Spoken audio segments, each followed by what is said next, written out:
Muito bem, meninos. Vamos entender a natureza das coisas? Vamos. Adivinha qual será o primeiro tema? Hã? Qual? Acho que será a cassação de Deltan Dallagnol.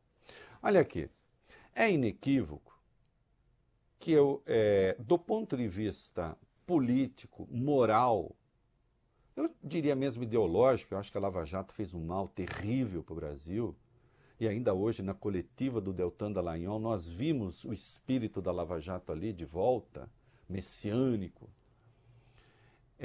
Então não há dúvida de que eu gostei do resultado e não escondi isso. Agora, eu vou me ater à questão de natureza técnica. Porque há alguns juristas falando, hoje ainda eu participei do UOL logo cedo, viu, Vale Bene? Estou na luta. Ô, Vale Bene, pensa que a vida da bailarina é fácil, Vale Bene? Não é não. Tem que dançar, né? Cheia de trabalho. Tem que dançar, meu filho. Então, desde cedo já participei do UOL hoje, e ali apareceu, entre outras opiniões, a do Miguel Reale Júnior, com quem eu sempre tive um excelente relacionamento, mas discordo profundamente dele. Ele acha que a decisão é injustificável, que houve arbítrio. Ao mesmo tempo, há aqueles que, obviamente, defendem a decisão. Eu estou entre aqueles que defendem e vou dizer por quê. Bom, de saída, é preciso lembrar que o senhor Deltan Dallagnol foi cassado por unanimidade. 7-0. E eu lembro que a Lava Jato sempre elogiou muito, Vale Bene. Dizia assim, Lula teve a sentença do Sérgio Moro referendada por unanimidade no TRF4. A unanimidade do TRF4 é unanimidade de 3. Né? Sim. Nós estamos falando de uma unanimidade de 7. Benedito Gonçalves, relator do STJ. Raul Araújo, ministro do STJ. Sérgio Banhos, advogado. Carlos Orbach, advogado. Carmen Lúcia, ministra do STF. Cássio Nunes Marques, ministro do STF. Alexandre de Moraes, ministro do STF. Porque o TSE é um tribunal formado por 3 ministros do STF, por 2 ministros do STJ e por 2 juristas, por 2 advogados. Ele não é um tribunal fixo. Tá certo? E vai havendo rodízio entre eles. E eu noto aqui que são 7 pessoas absolutamente diferentes, o Vale Bene. Uhum. O que há de comum entre elas? Nada. Vocês vão ver daqui a pouco o Deltan Dallagnol, de algum modo, atribui a decisão a Lula, ao PT. O Lula e o PT estão mandando no Nunes Marques agora? É sério? É isso mesmo? Será? E nos demais ministros? E nos advogados? Inclusive um deles aqui, por exemplo, que deu votos absolutamente favoráveis ao Bolsonaro, coisa de que eu discordei. Então, assim, diga o que se disser, goste ou não do voto, falar que uma panelinha não foi. Demonstra-se que não. Mas eu quero entrar na natureza do voto. E eu quero aqui chamar atenção, e eu escrevi um texto hoje fazendo uma síntese das 37 páginas da decisão do Benedito Gonçalves. Olha aqui, é preciso ler o que está lá. Porque opinar sem ler é uma coisa muito feia. É como falar assim, não li o livro e não gostei. Você até pode achar, como você acha o autor horrível, Vale Bene? Isso acontece comigo. Eu só não digo que eu não gostei do livro, eu digo que não gosto do autor. Escrever uma coisa, outra não gosta, eu não vou ler mais. Se alguém falar, não, mas esse está muito bom, tá bom. Se for uma boa referência, eu vou ver. Agora, sentença judicial não dá para sair atacando sem ter lido direito.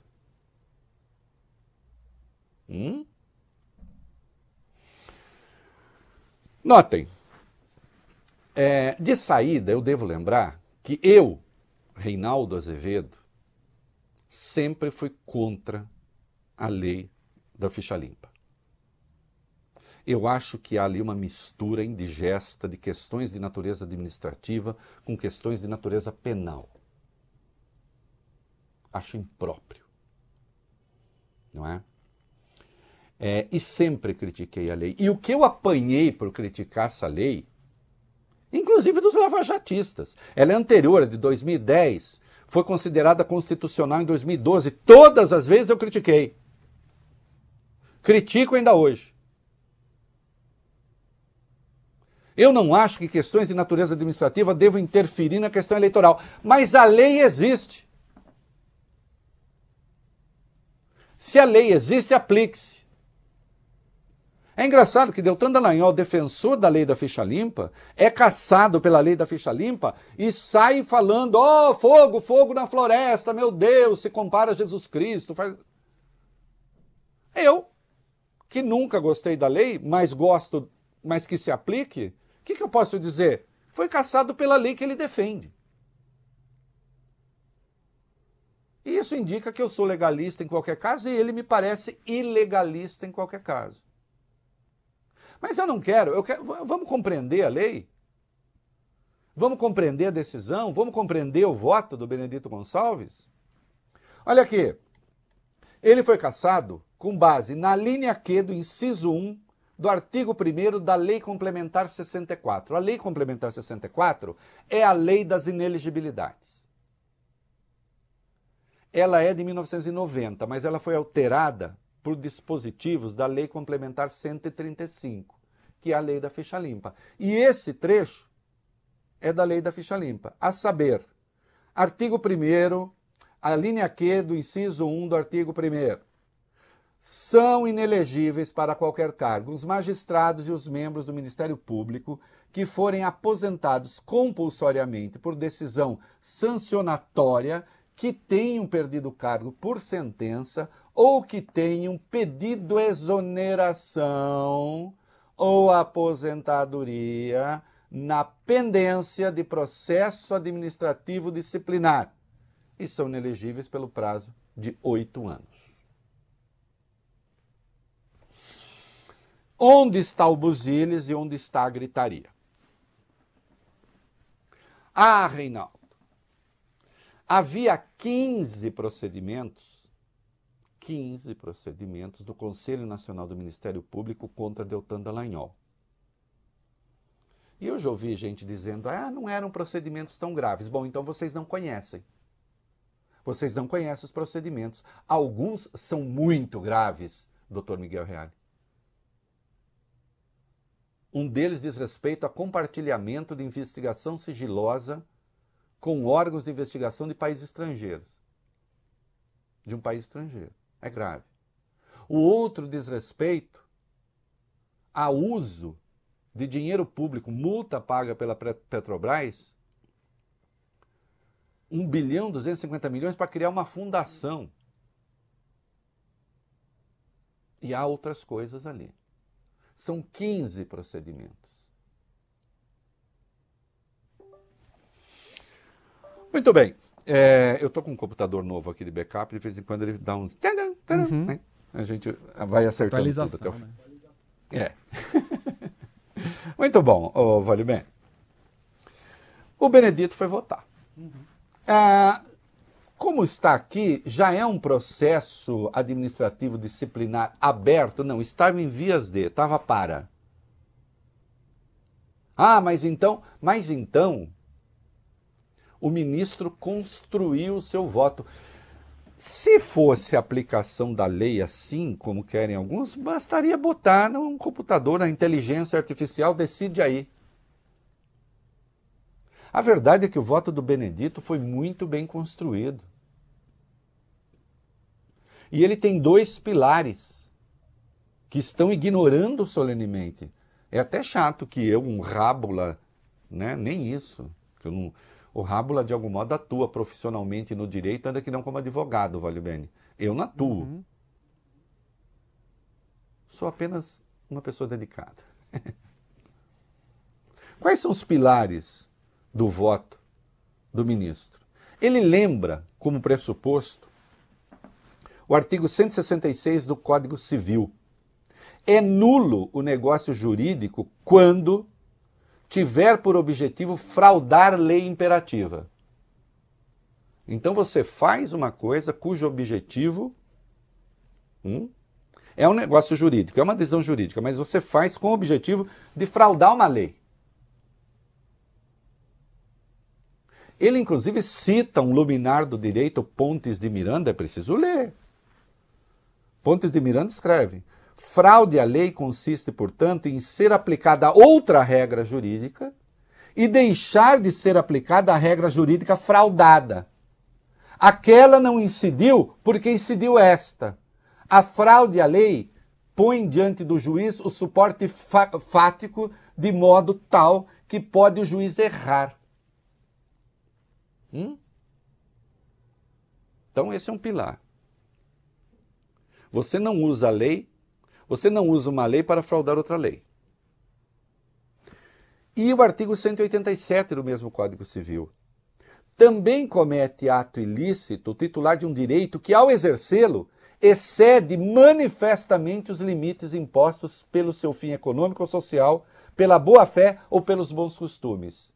Vale dizer, não existe direito no abuso de direito. Você não pode abusar de um direito, porque isso não é lícito. O que é que lembra o Manuel, o Gonçalves? O que é que ele lembra, o Benedito Gonçalves, ao tomar sua decisão? O Deltan Dallagnol já tinha duas punições. Duas. Ele tinha uma advertência, ele tinha uma censura, já aplicada pelo Conselho Nacional do Ministério Público. E havia 15 procedimentos contra ele no Conselho Nacional do Ministério Público, prestes a ser abertos. Então vamos lá. Dado um, já tinha duas punições. Havia contra ele 15 procedimentos administrativos, alguns muito graves. Diogo Castor, seu colega de Lava Jato e seu subordinado, porque integrava a Força-Tarefa, tinha sido demitido do Ministério Público em razão de improbidade administrativa por causa daquele cartaz. Falamos dele esses dias. República de Curitiba, Deltan Dallagnol lá com o braço cruzado, como grande destaque do outdoor. E foi demitido. Foi demitido. 16 dias depois, Deltan Dallagnol pede exoneração. Uma exoneração até certo ponto estranha, porque já que ele pretendia ser candidato, e ele deixou isso muito claro, que ele pretendia ser candidato, ele podia pedir exoneração 6 meses antes da eleição, ele pediu 11 meses antes da eleição, porque sentiu o cheiro de que ele ia ser punido pelo Ministério Público e poderia se tornar inelegível. Então, olha aqui, é evidente, e isso está construído no voto do ministro, que ele pediu exoneração buscando driblar a inelegibilidade. Isso está demonstrado. E o pilar do voto do ministro são 2 artigos do Código Civil, artigo 166 e artigo 187. Até porque a punição vai numa escala, ele já tinha advertência e censura. E, portanto, atuou para tentar evitar que a lei fosse aplicada como trata o artigo 166 do Código Civil. Recorre a um procedimento para evitar outro. Cometeu abuso de direito. E a tese está muito bem construída e muito bem demonstrada. Mas, a mesma Lei Complementar 64, no seu artigo 23, diz o seguinte: senhores que estão criticando Benedito e os outros 6 ministros, o tribunal formará sua convicção pela livre apreciação dos fatos públicos e notórios, e esses fatos são públicos e notórios, dos indícios e presunções de prova produzida, atentando para circunstâncias ou fatos, ainda que não indicados ou alegados pelas partes, mas que preservem o interesse público de lisura eleitoral. Portanto, o voto impecável, que foi seguido por 6 ministros. Será que 6 ministros querem se vingar do Deltan Dallagnol? Por que o Benedito Gonçalves iria querer se vingar do Deltan Dallagnol? E o Raul Araújo? E o Sérgio Banhos? E o Carlos Orbach? E a Carmen Lúcia? E o Cássio Nunes Marques? Mesmo Alexandre de Moraes?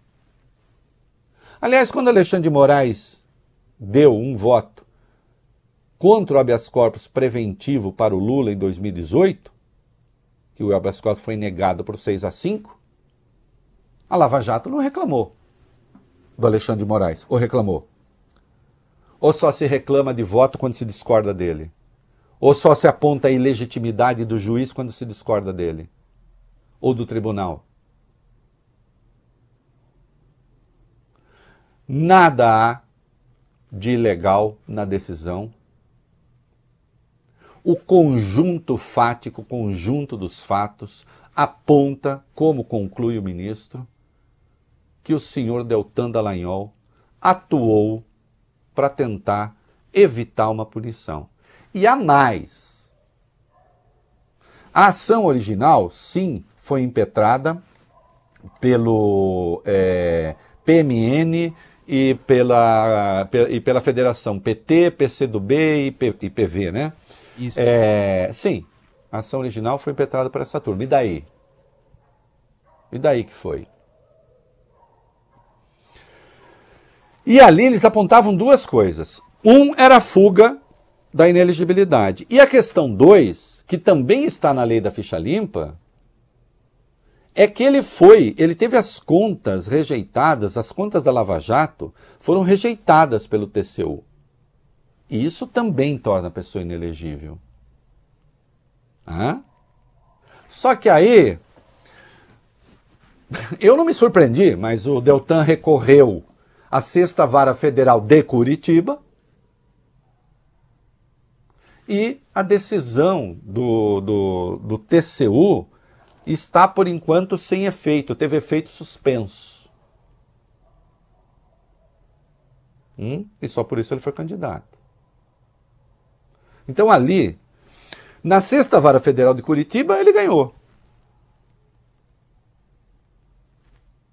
Mas perdeu no TSE. Pode recorrer? Pode recorrer. Deve chegar até o Supremo? Deve. Agora, considerando o que ele fez hoje, eu não sei bem se é recorrer o que ele quer. Não há absolutamente nada de errado com o voto do Benedito. Tem pilares muito sólidos no Código Civil. Não é? Alguém já punido, 2 vezes punido, e com nada menos de 15 procedimentos abertos, alguns deles por coisas muito graves, e o que ele anteviu foi a punição que chegaria. E aí ele deu um jeito de correr dela. Esse é o fato.